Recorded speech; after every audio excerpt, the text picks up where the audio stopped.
हम जब वाइवा पूछते हैं ना तो ऐसे ही शुरू करते हैं सबसे सिंपल सवाल से, और वही नहीं आता usually.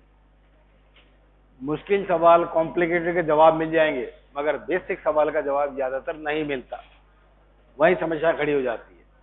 We were discussing about the regulation of the blood pressure, ठीक है। और उसमें जो 3 मैकेनिज्म थी, उसमें से एक मैकेनिज्म जो सबसे पहली है, सबसे इंपॉर्टेंट है, रिफ्लेक्स है। रिफ्लेक्स है ये सारी की सारी, वो हमने डिस्कस कर ली है। और उसमें लास्ट थी सीएनएस इस्केमिक रेस्पॉन्स, जिसको कि हम लास्ट डिच स्टैंड भी कहते हैं, जो आती तो है कभी कभी ब्लड प्रेशर को, जैसा यहाँ बताया है, 250 तक ले जा सकती है, मगर ज्यादातर ये कामयाब नहीं होती जब तक कि बाहर से कोई इंटरवेंशन नहीं किया जाए। बाहर से इंटरवेंशन का मतलब है मेडिकल एड जरूरी है, तब जाके ये रिकवर कर पाएगी। इससे मिलती जुलती एक दूसरी फिनोमिना है जिसपे हम शॉर्ट नोट कभी कभी पूछते हैं, Cushing reaction. This occurs when there is increased in the intracranial pressure. Intracranial pressure अगर बढ़ता है तो सबसे इंपॉर्टेंट कारण होता है सीएसएफ का प्रेशर बढ़ना। सेरिब्रोस्पाइनल फ्लूइड कहीं पे बन रहा है, कहीं से ड्रेन होता है, और बीच में उसका सर्कुलेशन चलता है।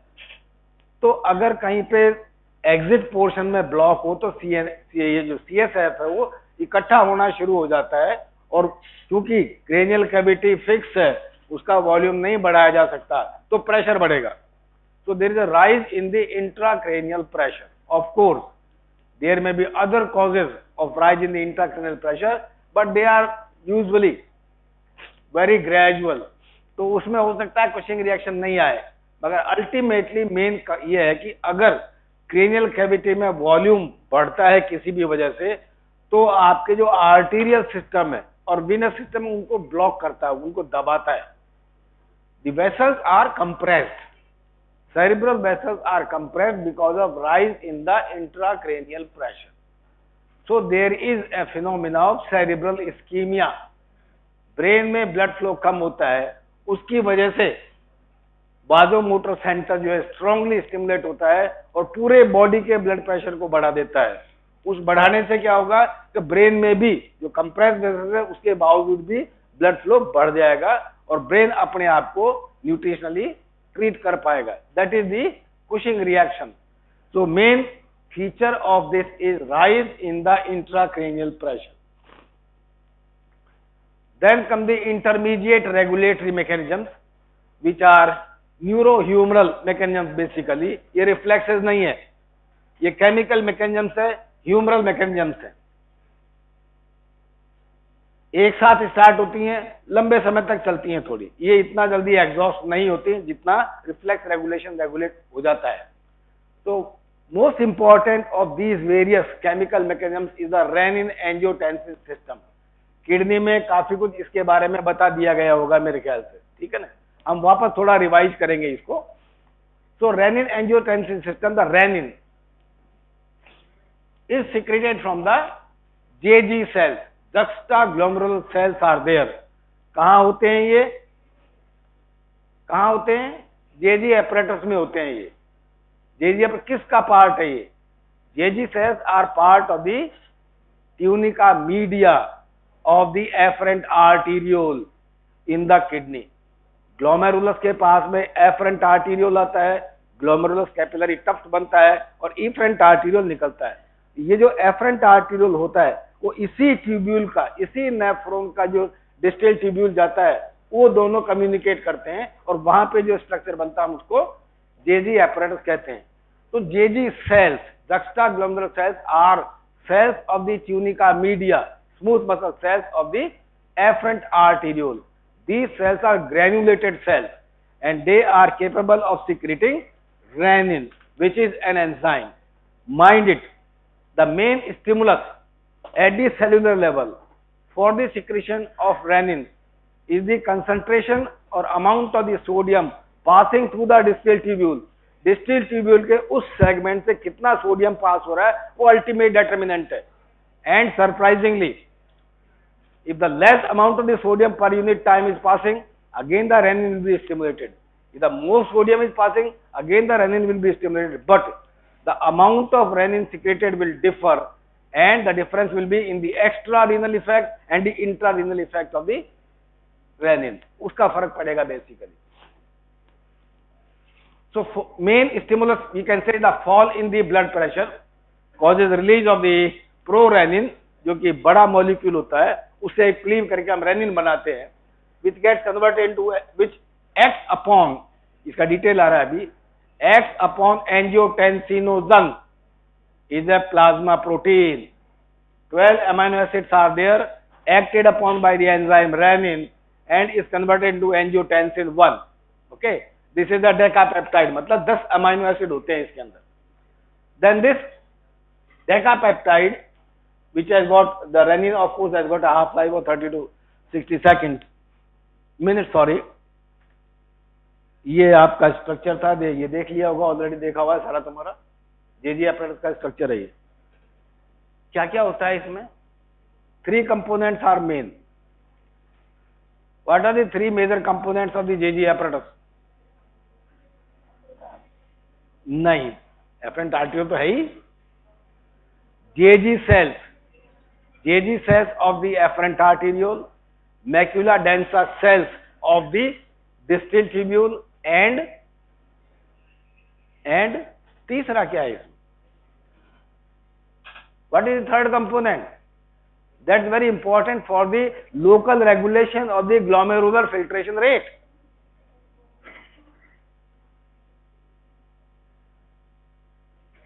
ये एफरेंट आर्टीरियोल है, मैक्यूला डेंसा उसके साथ में है, उन दोनों के बीच में जगह बनती है थोड़ी सी, वहां पे सेल होते हैं, ग्लोमेरुलस के बीच में भी होते हैं सेल, ग्लोमेरुलर टफ्ट के बीच में भी होते हैं सेल.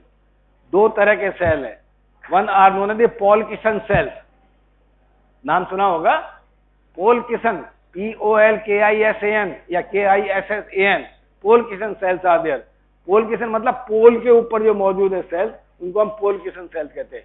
ये कुशनिंग का काम करते हैं. मगर जो दूसरे सेल है वो है आपके मैसेंजियल सेल्स. नाम नहीं सुना? सुना होगा भाई. Mesangial cells are modified smooth muscle fibre, smooth muscle cells which are present around the glomerular capillaries and can cause their compression and relaxation, thus regulating the flow in the glomerular capillary network and thus determining the glomerular filtration rate. तो ये आपका structure है जेजी apparatus का. So angiotensin 1 gets converted into the active component angiotensin 2, and the most important enzyme necessary for this is located in the lungs. Angiotensin converting enzyme, ACE कहते हैं उसे. Small amounts of the same enzyme are found in other areas also, in the blood vessels and the kidneys, but a major component of this enzyme is found in the lungs, where it is converted into angiotensin 2. ये बन गया, and this is the active component. And this angiotensin 2 is an octapeptide, 8 amino acid है इसके अंदर. ये इसलिए बता रहे हैं कि इसके आगे एक और आएगा जिसको हम हेक्सापेप्टाइड कहते हैं. एंजियोटेंसिन 3 आएगी, वो आगे बात करेंगे उसके बारे में. तुम पीछे वाली रो को मैं बाहर निकाल लेता हूं रोल नंबर लिख करके. इस बात से एग्री हो तो नीचे आ जाओ. बीच वाले रो में लास्ट वाला जो कंपोनेंट है ना, हाँ, ये कंपोनेंट, ये individual components are there.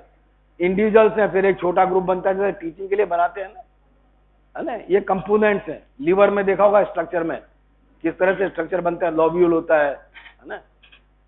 So this angiotensin 2, which is formed as a result of the enzymatic degradation, has got both type of the effects. Intrarenal effects are there, extrarenal effects are there. The extrarenal effects, kidney के बाहर जो होते हैं, they can be vascular effects, effects on the adrenal cortex, and effects on the brain. ये already हो चुका. Macula densa cell, Lacis cells, Polkissen cells and messenger cells, ये सारे कंपोनेंट है आपके जेजी एपरेटस के. ये हम ऑलरेडी देख चुके हैं. Angiotensin 3, you can see, angiotensin 2 get converted after the being acted upon by the another enzyme into the hexapeptide with the angiotensin 3 and 4. The importance of the angiotensin third is that it is a very strong stimulator of the aldosterone secretion. Angiotensin second भी करता है aldosterone का secretion, मगर उससे ज्यादा effect आता है angiotensin third का. So what factors can cause increased release of renin and thus causes activation of the renin-angiotensin system and thus will cause vasoconstriction throughout the body and rise in the blood pressure. ध्यान दीजिएगा, हम blood pressure regulation की बात कर रहे हैं कुल मिला करके, तो पॉइंट वहीं आएगा ultimately. So these factors, it means, will cause increase in the angiotensin secretion, production and rise in the blood pressure. ये सारे के सारे नेगेटिव फीडबैक मैकेनिज्म से एक्ट करने वाले फैक्टर्स हैं. Sympathetic stimulation is most important for the rennin release. Sympathetic stimulation का मतलब है stress. So continuous stress is the most important cause of unknown cause of the hypertension. ये blood pressure को बढ़ाने वाले फैक्टर्स हैं सारे, अपने आप में नहीं बढ़ा रहे, मगर रेनिन एंजियोटेंसिन सिस्टम के द्वारा ये ब्लड प्रेशर को बढ़ाएंगे, या घट गया हो तो उसको रेस्टोर करेंगे. दोनों ही काम हो सकते हैं. So sympathetic stimulation, renal artery constriction, any factor which compromises और कॉजेज रीनल इस्कीमिया. किसी भी वजह से अगर रीनल इस्कीमिया हो रहा है तो आपके रेनिन एंजियोटेंसिन सिस्टम को एक्टिवेट करेगा. कारण कुछ भी हो, मेन आर्टरी का कंप्रेशन हो, वेन का कंप्रेशन हो, छोटी आर्टरी का कंप्रेशन हो, किडनी नॉन फंक्शनल हो गई हो, ये सारे कारण हैं जो आपके इसको एक्टिवेट करेंगे. हाइपोनेट्रीमिया, ब्लड में सोडियम कम हो जाए, उसको हम हाइपोनेट्रीमिया कहते हैं. It will also cause activation of the system renin angiotensin. Hypotension, decrease in the blood pressure. Hypovolemia, decrease in the volume of the blood. Dehydration, same leading to the hypovolemia. And cardiac failure, this will result into. Cardiac failure क्यों करेगा activate renin angiotensin system को? Heart का क्या लेना देना है, क्यों करेगा? रीजनिंग तो होती है ना हर चीज के पीछे. What is the reasoning behind this? Cardiac failure resulting into activation of the renin angiotensin system. Cardiac failure means heart is not able to pump the required amount of the blood into the body. So again it will lead to the renal hypoxia और renal ischemia and will activate the system. Then upright posture, अगर बहुत देर तक सीधे खड़े रहते हैं तो ये सिस्टम एक्टिवेट हो जाएगा. Cirrhosis of the liver, catecholamines that is adrenaline, noradrenaline and dopamine again will cause stimulation of the system. Prostaglandins, कुछ प्रोस्टाग्लैंडिन्स वाजोडायलेटेशन करती हैं, कुछ प्रोस्टाग्लैंडिन्स वाजोकंस्ट्रिक्शन करती हैं. तो जो प्रोस्टाग्लैंडिन वाजोडायलेटेशन करती हैं वो इस सिस्टम को एक्टिवेट करेंगी, जो वाजो डायलेट कर रही हैं वो इस सिस्टम को एक्टिवेट करेंगी. Psychological stimuli, stress and any factor associated with decrease in the CVP. CVP, what is the CVP? What is CVP? हमने पढ़ा है क्या इसके बारे में? सुना है कि नहीं सुना है? सीवीपी कोई अंदाजा? अरे बाप रे, कार्डियोवास्कुलर पंप कहां से हो गया? बन तो सकता है, वैसे बन तो सकता है, मगर उसका कोरिलेशन नहीं बैठेगा. सेंट्रल वीनस प्रेशर, सीवीपी हमेशा ही एक ही मतलब निकलता है उसका, सेंट्रल वीनस प्रेशर. अगर घटता है तो ये सारा सिस्टम रेनिन का एक्टिवेट हो जाएगा. Then these are the factors which causes decrease in the renin release secretion. ये रेनिन रिलीज को कम करते हैं, एंजियोटेंसिन सिस्टम को इनहिबिट करते हैं बेसिकली. तो increase in the sodium and chloride absorption across the distal tubule. अगर वहां से ज्यादा एब्जॉर्ब हो रहा है तो ये कम कर देंगे उसको. इंक्रीज एफरेंट आर्टीरियल प्रेशर, ज्यादा फ्लूइड अगर जा रहा है वहां पे तो ये सिस्टम इनहिबिट हो जाएगा. Angiotensin second itself is inhibitor, it is a simple negative feedback mechanism. ज्यादा एंजियोटेंसिन सेकंड बन रहा है, वो जहां से ओरिजिन हो रहा है उसको ब्लॉक कर देगा. वो रेनिन का रिलीज ही कम हो जाएगा तो एंजियोटेंसिन सेकंड कम बनेगा. Negative feedback is there. and vasopressin. What is vasopressin? What is ADH? तो vasopressin क्यों लिखा मैंने? मैं यहाँ पे ADH भी लिख सकता था। क्या दोनों एक ही चीज है? नाम तो अलग अलग है।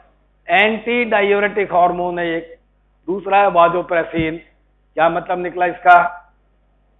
क्या दोनों अलग अलग है? क्या दोनों एक ही है? क्या दोनों एक होते ही अलग अलग लेवल पे काम कर सकते हैं? Yes, they are.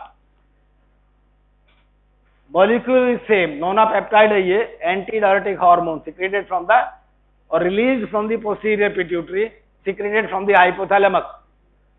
This hormone is normally under physiological conditions is an anti-diuretic hormone. ये वाटर एब्जॉर्प्शन को बढ़ाता है किडनी से, वाटर एब्जॉर्प्शन में मदद करता है। But if the doses of the vasopressin or antidiuretic hormone in the blood increases, then it has got a pressure effect. It causes vasoconstriction of the smooth muscles of the blood vessels. That's why it is called as vasopressin. Vaso means blood vessels. Pressin means को press कर रहा है, blood vessels को press कर रहा है, वाजो constriction कर रहा है, इसलिए वाजोप्रेसिन भी कहलाता है।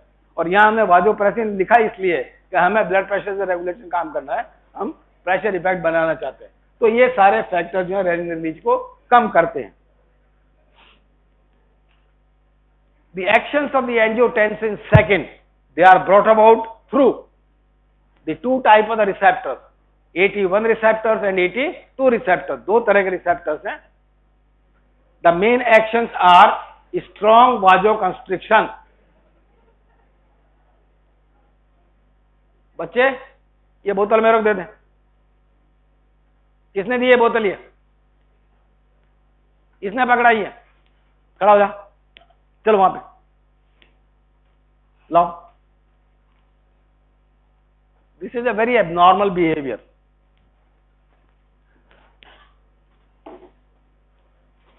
वहां खड़ा हो जा कोने में।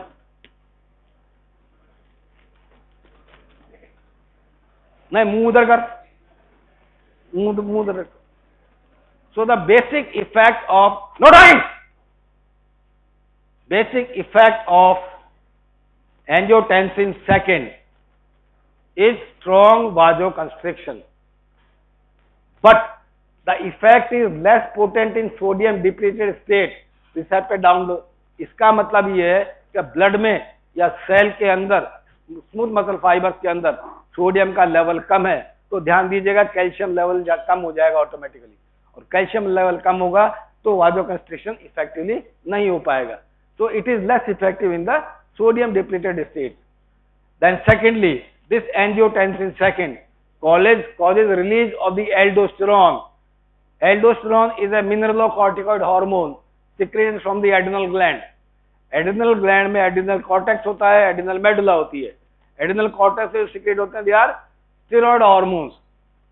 Aldosterone is a mineralocorticoid, then we have got glucocorticoid, then we have got sex steroid. तीन तरह के हार्मोन है। तो बाहर की जो लेयर है एड्रिनल कॉर्टेक्स की, उससे आपके एल्डोस्टेरोन सीक्रेट होता है। And the major effect of aldosterone is strongly increases the reabsorption of the sodium from the kidney.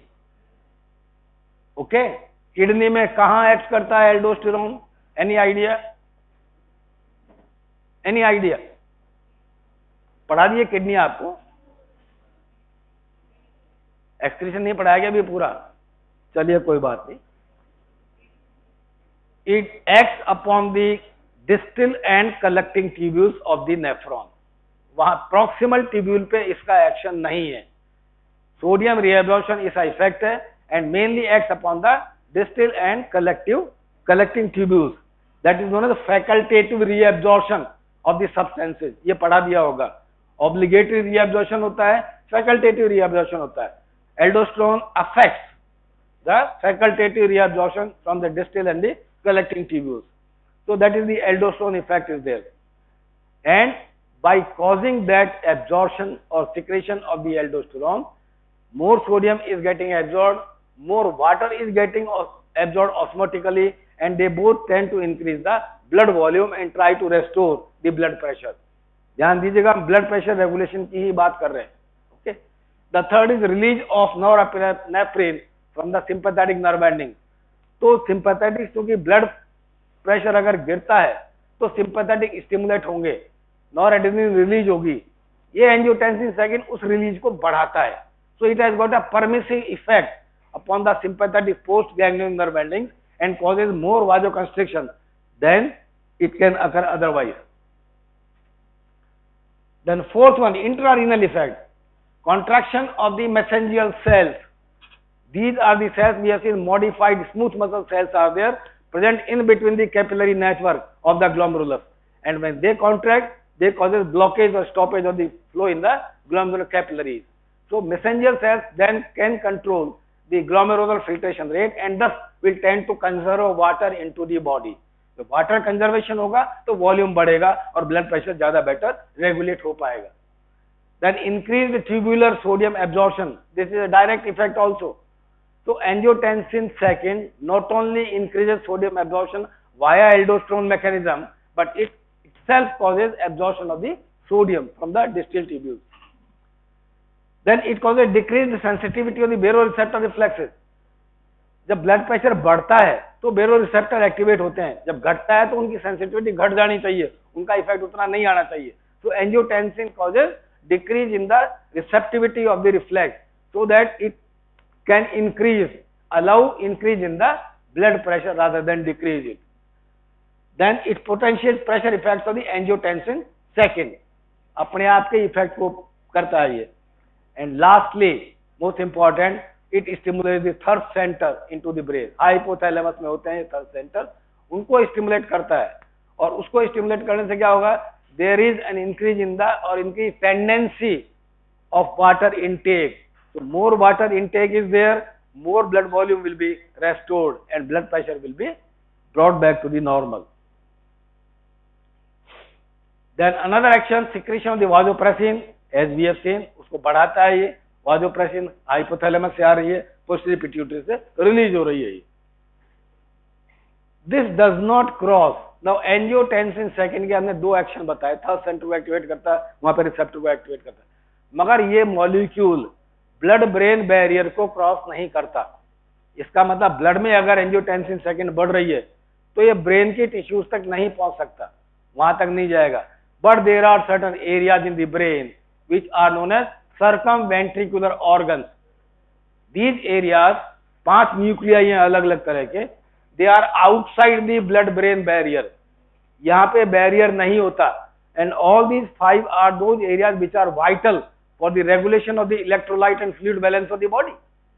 So these areas are outside the blood brain barrier. Most important is the area postrema.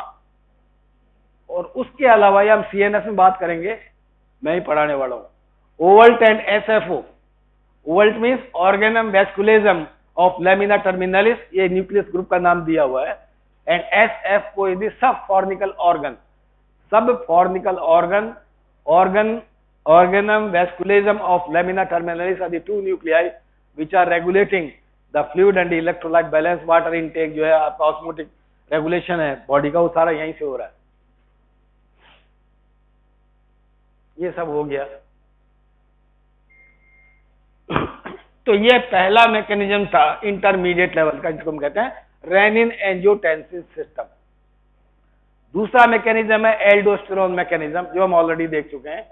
Aldosterone is a steroid hormone, is a mineralocorticoid secreted from the first layer, outermost layer of the adrenal cortex, and causes another effect। दो major effects हैं aldosterone के, ध्यान दीजिएगा।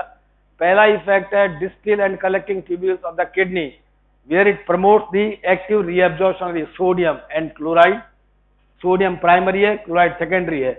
And second action of this hormone is on the, कहां होना चाहिए और sodium कहां से एब्जॉर्ब किया जा सकता है।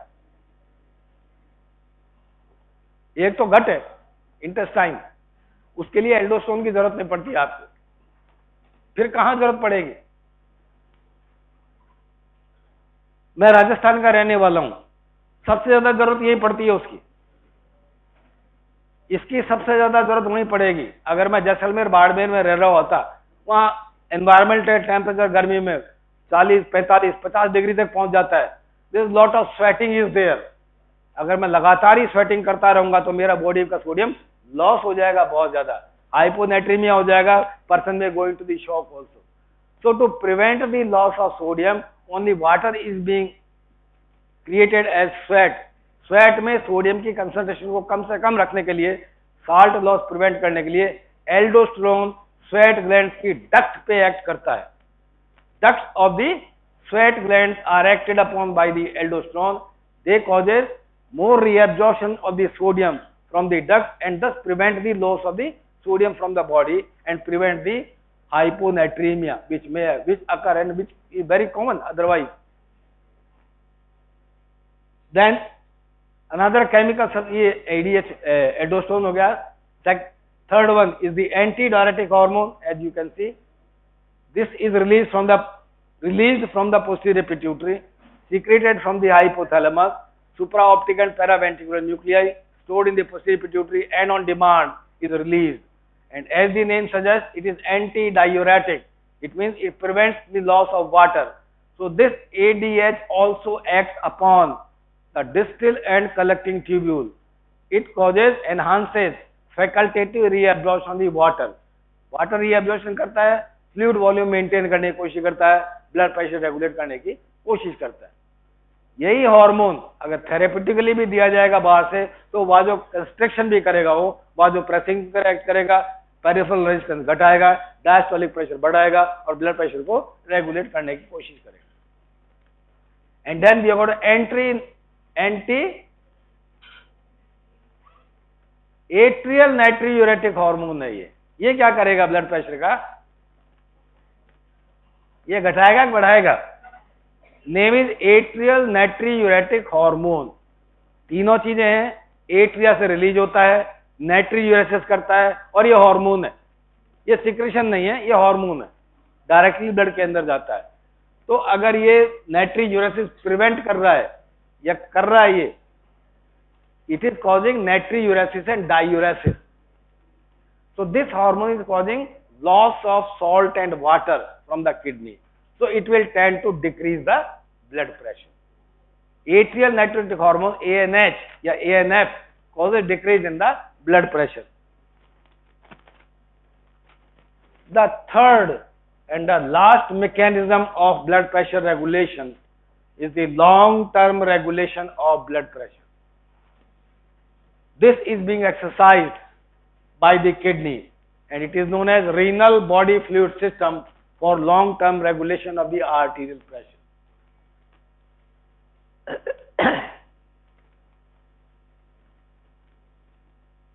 Two factors are most important for this. पहला, amount of salt and water intake by the person. मैं रोज कितना पानी पी रहा हूं और कितना सॉल्ट मतलब सोडियम क्लोराइड ले रहा हूं, पहला तो वो फैक्टर है. Second factor is how much salt and water is lost by the kidney. Kidney का रोल वहां आता है. तो both are there, amount of salt and water intake and amount of salt and water lost by the kidney, that is helping to regulate the blood pressure overall. How does it happen? See, renal output of the salt and water, level of salt and water intake. Two major determinants are there of this regulatory system for the blood pressure. So if on a long term basis, days, months, if one want to change the blood pressure, लंबे समय तक blood pressure में अगर हम बदलाव चाहते हैं तो इन दोनों में से एक में बदलाव लाना जरूरी है. ठीक है, either you have to change the level of water and salt intake or you have to change the level of water and salt lost by the kidney. That is the renal body fluid system. This is a simple diagram or relationship of the blood pressure and the renal output of the water, diuresis. यहाँ पे इसमें blood pressure चल रहा है और इधर urinary volume output है. You can see this eight 100 millimeter mean arterial pressure, there is a certain level of the urinary output. यह आपका आता है करीब 1.5 लीटर के आसपास आता है. That is normal output. And this curve also shows that any factor which increases the arterial pressure beyond this, the urinary output tremendously rises and it will remain elevated. The output of the urinary volume will remain elevated as long as the blood pressure is elevated. So this is a non-exhausting mechanism. ये mechanism exhaust नहीं होती. जब तक blood pressure बढ़ा हुआ, urinary output बढ़ा हुआ रहेगा, जब तक कि ब्लड प्रेशर वापस नॉर्मल पे नहीं आ जाता. क्या ये स्टेटमेंट सही है नॉर्मल लेवल के लिए? Is it okay? जो मैंने बोला ये है तो ऐसा ही, डायग्राम तो यही कह रहा है. मगर क्या ऐसा संभव है? क्या ब्लड प्रेशर अगर कॉनिकली एलिवेटेड रहेगा तो यूरिनरी आउटपुट भी एलिवेटेड रहना चाहिए? It can not happen, because if that happens then raised blood pressure will cause hypovolemia itself. Body से फ्लूइड लॉस हो जाएगा और हाइपोवोलेमिया हो जाएगा, सिस्टम ब्रेक हो जाएगा भाई. System will lock at that place, so it will not fall below a certain level, but it is there of course. ये आपको बता रहा है उसी चीज को. If see the lower curve, ये ऊपर वाला कर्व चल रहा है, नीचे वाला. ऊपर वाला कर्व कह रहा है ये आपका नॉर्मल ब्लड प्रेशर लेवल है. एलिवेटेड प्रेशर, अगर प्रेशर बढ़ा दें तो आपका सॉल्ट एंड वाटर आउटपुट बढ़ जाना चाहिए साथ ही साथ ही. मगर नीचे वाला कर्व देखिए, if it water and salt intake is increased, if we increase the water and salt intake, then the equilibrium point from this place, ये 100 मिलीमीटर आपका प्रेशर है और ये आपका वॉल्यूम आउटपुट आ रहा है. ओके, और जब हम सॉल्ट एंड वाटर इनटेक, ये जो लाइन चल रही थी ये सॉल्ट एंड वाटर इनटेक की लाइन है ये. इस लाइन को हम ऊपर चढ़ा देते हैं, मतलब सॉल्ट एंड वाटर इनटेक बढ़ा दिया आपने. जब आपने बढ़ाया तो आप देखिए equilibrium point has raised upward and now the blood pressure is regulated at a higher level of 150 millimetre mercury. So if you chronically increase the level of salt and water intake, then blood pressure is going to rise. That is the main reason behind all the cardiologist and physicians asking the hypertensive patient to reduce the salt intake. Salt intake कम होगा तो आपका ये सारा system नीचे के level पे equilibrate होने की कोशिश करेगा, ऊपर नहीं जाएगा. So salt and how much salt you normally need, कितना सॉल्ट आपको चाहिए डेली खाने के लिए बताइए, कितना खाते हैं हम? बिकॉज वट एवर यू, जो हम रोटी खाते हैं, सब्जी खाते हैं, उनमें सब में भी सोडियम क्लोराइड ऑलरेडी होता है, उन सब में नमक होता है. तो हम उसके ऊपर जो अलग से डालते हैं स्वाद के लिए, वो कितना नमक होना चाहिए? वो स्वाद के लिए होता है, स्वास्थ्य के लिए नहीं होता. वो that is not for health, that is for the taste only. Only 2 gram per day is required. आधा चम्मच से भी कम साल्ट रोज चाहिए आपको. अगर उससे ज्यादा आप लेते हैं तो आप अपने आप को नुकसान पहुंचा रहे हैं. That is the maximum salt approved by the Association of the Doctors worldwide. Effect of ECFV, ECFV मतलब एक्स्ट्रा सेलुलर फ्लूइड वॉल्यूम है, उसमें अगर बदलाव हो तो आर्टियल प्रेशर में क्या बदलिए? ये लॉगरिथम है, ऑलरेडी सब किताबों में मौजूद है.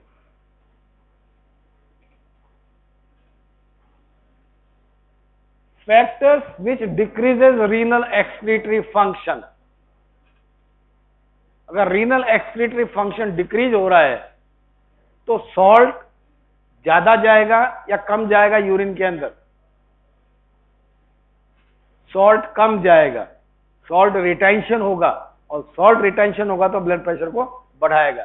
तो these are the factors which causes increase in the blood pressure by causing retention of salt and water. Angiotensin second, aldosterone, sympathetic nervous activity and endothelin which are vasoconstrictors also. Endothelin दोनों तरह की होती हैं, वाजोकंस्ट्रिक्टर भी होती है और वाजोडायलेटेशन भी करती है. ठीक है. Factors which increases renal excretory function and thus reduces blood pressure. Atrial natriuretic hormone, peptide, nitric oxide and dopamine. Nitric oxide क्या चीज है? NO. NO is a very peculiar substance. ये बॉडी में ज्यादातर जगह मिलेगा आपको ये, मगर मिलेगा भी नहीं. अगर आप इसको ढूंढेंगे तो कहीं नहीं मिलेगा ये. इसकी लाइफ जी हाफ लाइफ है सिर्फ 6 सेकेंड्स की है. तो जो ही बनता है ये काम होके खत्म हो जाता है. But it is a very important vasodilator substance. जब भी आर्टरीज में लोकली प्रेशर बढ़ता है, वहीं एंडोथीलियल जो सेल्स हैं उनसे ये नाइट्रिक ऑक्साइड सिंथेसाइज होती है, इमीडिएटली रिलीज होती है, मसल्स को रिलैक्स करती है और ब्लड प्रेशर को घटा देती है। Dopamine is otherwise sympathomimetic agent. It is catecholamine. It causes vasoconstriction, but surprisingly, this chemical or hormone causes renal vasodilatation. That is a specific effect. So in patients of shock, we give dopamine also to the patient to prevent renal ischemia. क्योंकि अगर नॉरेड्रेनालिन पे ही रखेंगे patient को तो renal ischemia कर देगा और problem, आपका रीनल शटडाउन हो जाएगा और पेशाब आना बंद हो जाएगा, पेशेंट की कंडीशन डिटेरियोरेट हो सकती है। तो dopamine is also given simultaneously because it prevents the renal vasoconstriction, it causes renal vasodilatation so that renal perfusion is maintained and patient survival chances increases. ये तीसरी मैकेनिज्म थी। नाउ लॉन्ग टर्म मैकेनिज्म में पहला kidney का role था, renal body fluid system. The second component of the long term regulation is the capillary fluid shift mechanism. ये तीसरे part का दूसरा पार्ट है। ये पहला था रिफ्लेक्सेस, दूसरा था हार्मोन, तीसरा था किडनी। लॉन्ग टर्म रेगुलेशन में किडनी का पहला था और ये दूसरा आ गया आपका capillary fluid shift mechanism. This simply act as the process of diffusion at the capillary level. We'll see in the microcirculation later on that at the arterial end of the capillary pressures are different, at the venous end of the capillary pressures are different. At the arterial end fluid passes into the tissues, at the venous end water gets reabsorbed, only small amount is left in the tissues. Okay, that is the fluid dynamics going to take place in the tissue that at level. So if the blood pressure falls, then the capillary pressure decreases. पूरा blood pressure ही घट रहा है तो capillary pressure भी घट जाएगा। इसका मतलब फिल्ट्रेशन कम होगा और टिश्यू से वाटर का एब्जॉर्प्शन बढ़ जाएगा। It means when the blood pressure falls there is a shift of fluid from the tissue compartment into the intravascular compartment. Tissue से, जिनको हम एक्स्ट्रा वैस्कुलर कंपार्टमेंट कह रहे हैं, कैपिलरीज के बाहर का जो एरिया है वहां पे जो टिश्यू फ्लूइड मौजूद है वो अंदर की तरफ मूव करेगा क्योंकि यहाँ प्रेशर घट गए। So there is a shift of fluid from the extravascular to the intravascular compartment and then tries to mobilize the fluid, so it tends to maintain the blood volume. On the other hand, if the blood pressure rises, then more plasma water is getting shifted into the extravascular compartment. वो बाहर चला जाता है, volume वापस थोड़ा कम हो जाता है और ये एक तरीका है जिससे कि हम ब्लड प्रेशर को रेगुलेट कर सकते हैं। ये वो मैकेनिज्म है जो ये भी लगातार काम करते रह सकते हैं, ये एग्जॉस्ट नहीं होती कभी भी। And finally, we have got a phenomena of stress relaxation. Stress relaxation का हमने एक एग्जांपल देखा था क्या एक एनिमल में हमने एक ब्लड प्रेशर की लेवल है, यहाँ पे हमने 300 सीसी फ्लूइड डाला, एकदम से ब्लड प्रेशर बढ़ गया, आगे कुछ नहीं किया, धीरे धीरे ब्लड प्रेशर घटना शुरू हुआ और एक बीच की लेवल पे आके रुक गया। यहाँ पे हमने 300 सीसी वापस निकाल लिया, प्रेशर वापस गिर गया और धीरे धीरे वापस नॉर्मल पे आ गया। So blood vessels are accommodative, they are accommodative. अगर आपने फ्लूइड ज्यादा डाल दिया है तो धीरे धीरे उस ज्यादा जो फ्लूइड वॉल्यूम है उसको अकोमोडेट करने की कोशिश करेंगे, रिलैक्स हो जाएंगी, जिससे कि प्रेशर बढ़ेगा तो सही मगर उतना नहीं बढ़ेगा। इसी तरह अगर वॉल्यूम कम हो गया है then blood vessel tend to contract round the reduced volume and thus tend to maintain the blood pressure. So that is a phenomena of stress relaxation and to some extent helps in the regulation of the blood pressure. ठीक है, तो हम आज यही खत्म करते हैं, फिर हम आगे बात करेंगे माइक्रो सर्कुलेशन की। ठीक है।